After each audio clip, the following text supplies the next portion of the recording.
and today we're going to talk about the Chinese dragon, which is a very exciting variation, as would be expected with the dragon. So we'll go through the opening moves, where we get the mainline dragon position after black plays g6, and here we're going to continue with the Yugoslav attack. I just think it's by far the most important thing for a dragon player to know. We'll do some videos later on sidelines that white can play, but the Yugoslav attack is just infinitely more dangerous, so I think it deserves most of our attention. So bishop e3, bishop g7, f3, either castles or knight c6. And here, black can play the Chinese dragon against the bishop c4 variation. He can't play it if white castles queenside in this position or plays g4, which are lines we've covered in other videos. But here we're going to talk about bishop c4, after which black replies bishop d7, and white castles.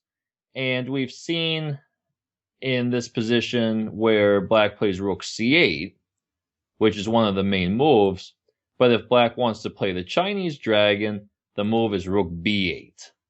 So this move looks a little bit counterintuitive, putting the rook behind the b pawn, but the idea is that oftentimes in this position, the black queenside pawns are going to explode forward.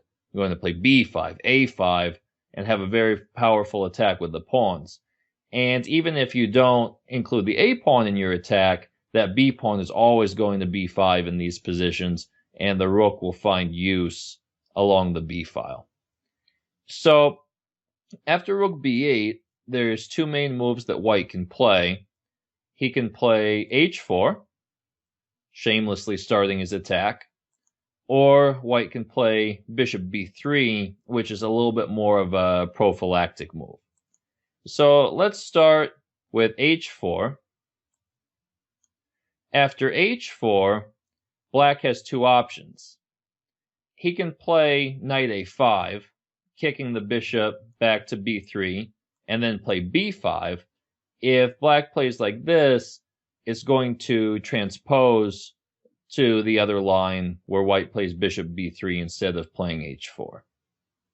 So black has this option. He can always play this line.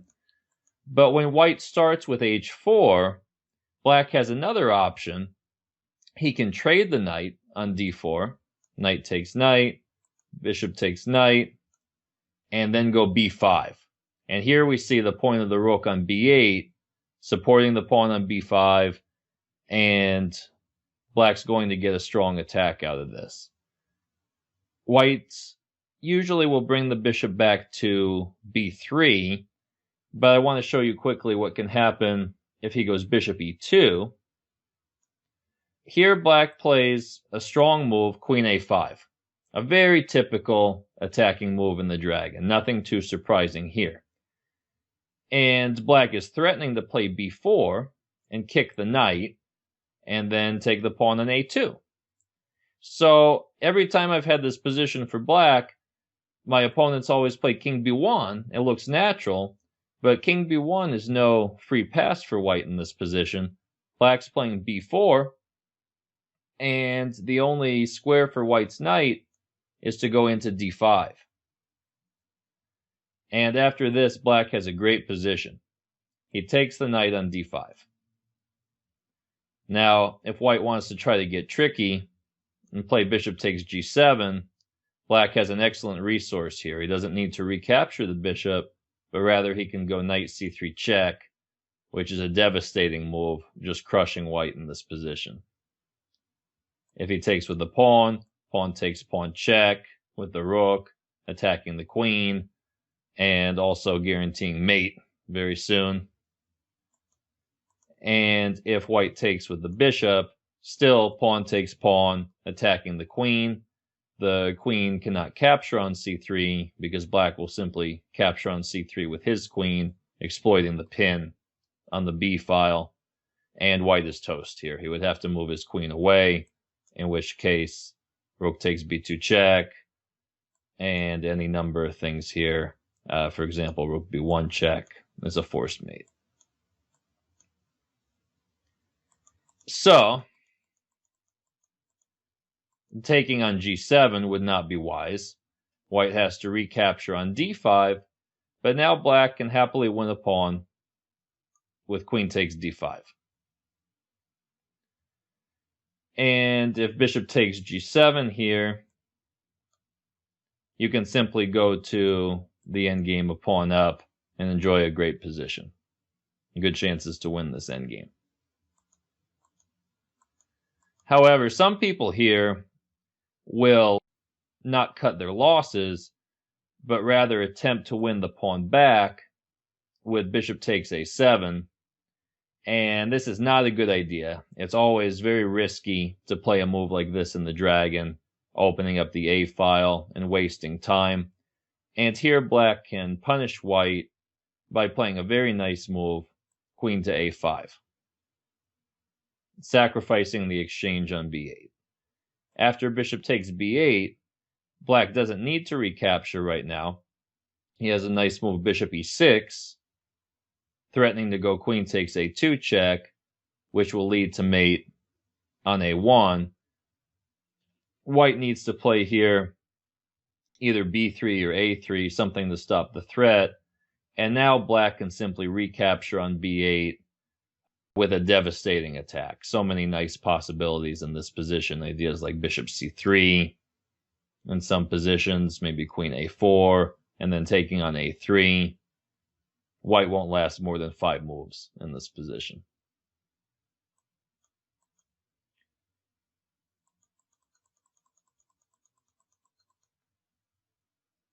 So, after b5, a better move is to go bishop b3. Usually the white bishop belongs on this diagonal, and it's much better placed there. But after bishop b3, now a5 is a nice idea for black, because he's threatening to trap the bishop by pushing a4, kicking the bishop into d5, and then playing e6, after which the light square bishop will be trapped. So, white needs to find a way to parry this threat. He could play a3, but black is going to have a very good attack after simply b4, opening up white's king position. White might also sometimes play a4 in this position, but this move simply fails tactically. This would be a good chance here to pause the video and try to find the winning tactical shot for black. Black can take over this position with a series of forcing moves. He can start by capturing on a4, and it doesn't matter how white recaptures, because either way, black is going to capture on a4 with his bishop, and the white piece that ends up on a4 is just going to be dead in the water. So, for example, knight takes a4, bishop takes a4, bishop takes a4, and now one more forcing continuation, knight takes e4. White will take back with his pawn, bishop takes on d4, queen takes on d4, and finally rook b4, forking the queen and the bishop, in which case black will win the bishop on a4, have an extra pawn, and a great position. So,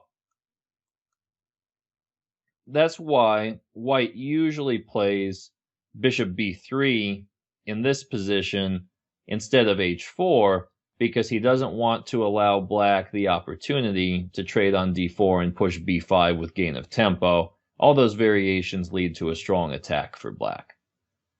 So, bishop b3 here is the most common move.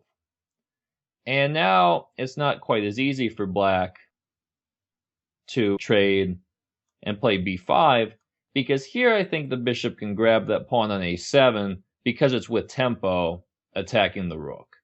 Certainly, black will have some compensation with open lines on the queen side, but he has to waste a tempo move in the rook, and then the bishop can return to d4, where it can try to block black's dragon bishop on the diagonal, and I think white is fine here. This bishop on b3 is very strong. It can't be attacked. And here it supports white's queenside very well. And I think white is doing pretty well in this position. So it's not easy for black to use the same idea here. But after bishop b3, here the main idea for black is knight a5, with two ideas. One idea is in certain positions it's possible to trade the knight off for the bishop, but also black has an idea to go b5. In this line, he's always going to try to play b5, and then to go knight c4 and trade the knight for the bishop, and then recapture on c4 with his pawn, which will then open the b file for the black rook. And we're going to see this idea in action. So white has two main moves here.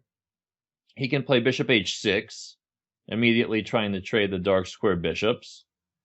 Or he can play h4 and start his attack. Let's start by looking at the h4 line, and then we'll see the bishop h6 move in a little bit greater detail, as we're going to see a recent game in this line. So after h4, black goes b5. Very natural.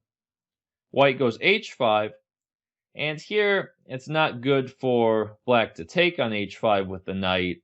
White's attack will become too strong. Black instead needs to attack himself here by playing knight to c4. So knight c4, the bishop needs to take because the queen and bishop are being forked. So bishop takes, pawn takes, and now pawn takes on g6. And this might be another good opportunity to pause your videos and think about a key decision that black needs to make here. He needs to capture the pawn on g6, but with which pawn should he take? Think about it. In this position, it's correct to capture with the f-pawn. Capturing with the h-pawn, while possible in some dragon positions, in this position would not be good at all. After bishop h6, white's attack is very powerful with the open h-file. So in this position, it's necessary to capture with the f-pawn. This allows the rook to go to f7 and sometimes act as a perimeter defender if need be. And also, as you're going to see, there's another reason behind capturing with the f-pawn and vacating the f7 square. So white continues very naturally with bishop h6 and queen a5. In this position, we don't take on h6. Queen a5. Bishop takes, king takes, and now the point is this. Queen h6 check can now be met by king f7. Because when white brings his knight to d5 to try to distract the knight on f6, white won't be able to take on f6 with check. For example, if white played queen h6 check, king g8, knight d5, black doesn't have time to take on a2 here because he's going to get mated. Takes the knight, and then queen takes on h7 is crushing. So the point is to have the ability to put the king on f7 in this position where it's actually safer. So if white goes knight to d5 here, black can simply play queen takes a2, and after queen h6 check, surprise, surprise, not king g8, but rather king f7, the king is very safe, and black's attack is very powerful.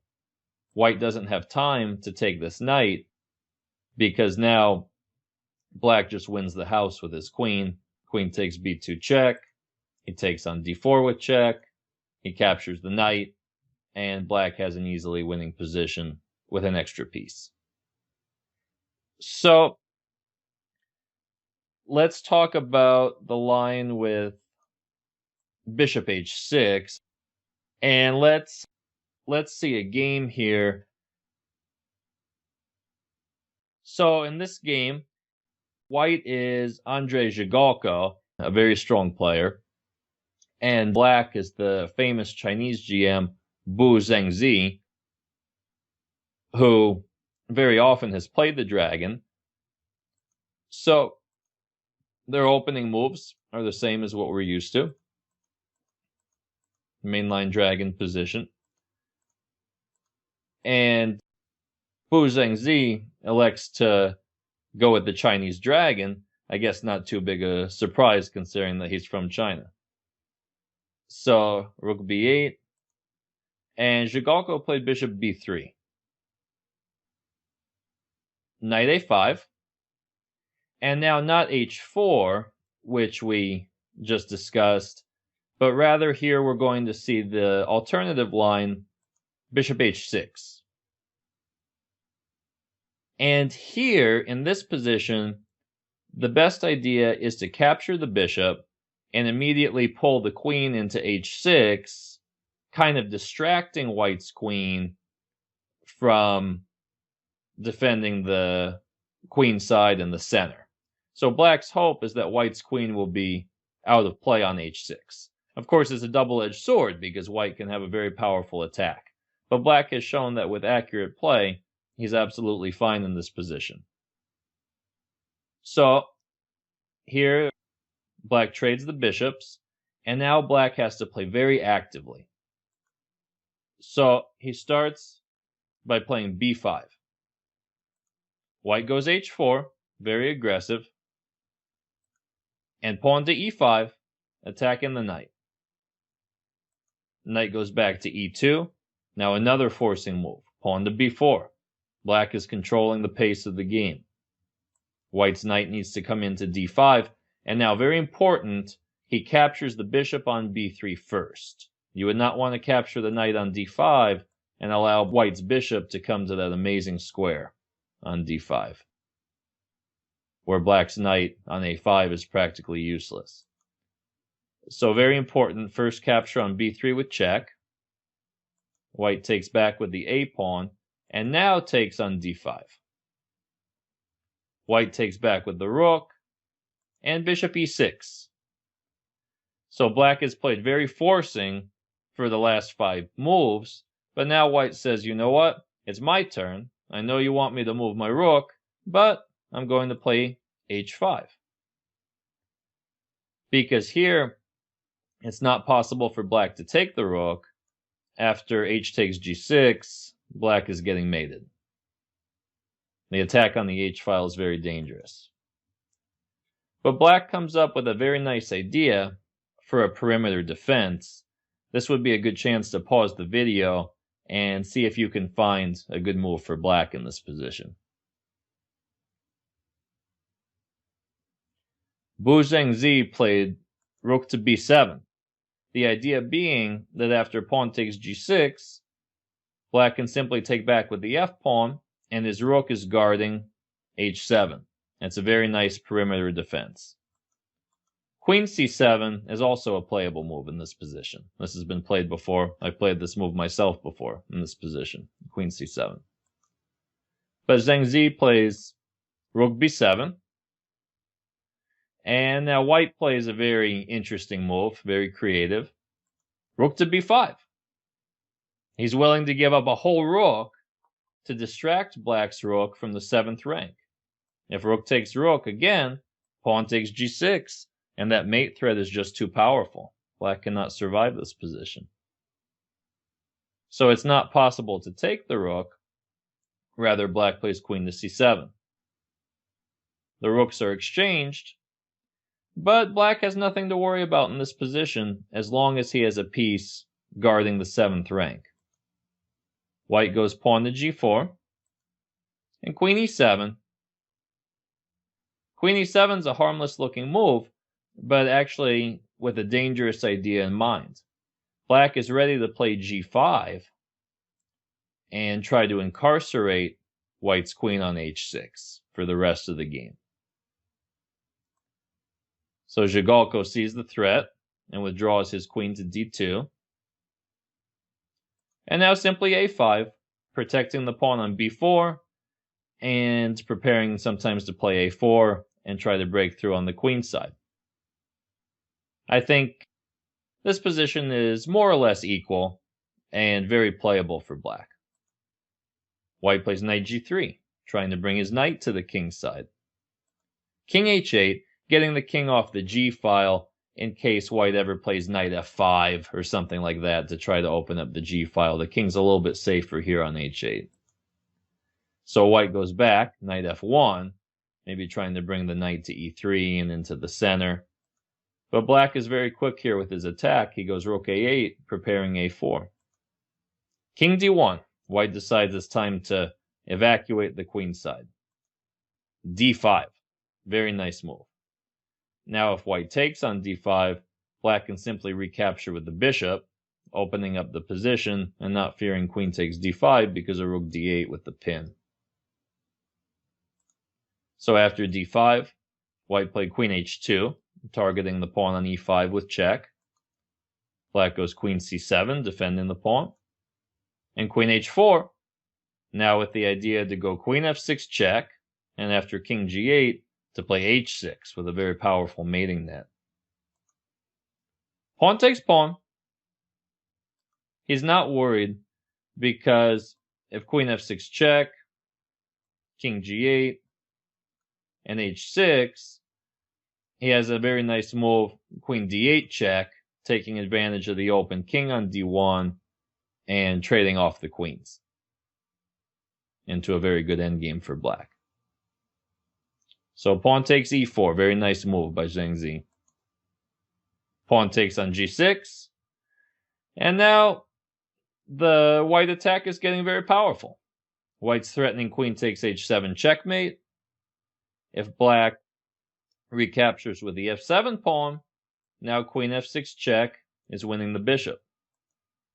So what can black do in this position? How can he survive? Pause your videos, take a look, and try to see. Once again, queen d8 check, forcing a trade of queens and going to an endgame where black has a good position. White blocks with the knight, the queens trade, and now simply takes on f3. White takes the pawn with check, rook takes on h7, king g8, and now maybe white could take on f3 with the knight, but after bishop takes g4, it looks like black has a pretty good position.